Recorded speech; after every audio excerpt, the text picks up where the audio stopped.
Super assombrado. muitas histórias. Imagina aquela floresta lá. Você tem vontade de Aokigahara. Você vai um dia lá? Akiyogahara, né? Floresta Eu do quero suicídio.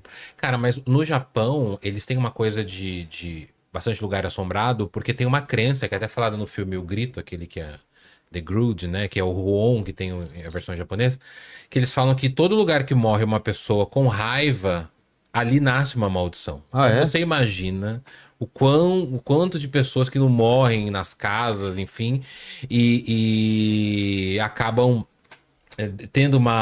criando uma maldição naquele lugar e tornando o lugar assombrado.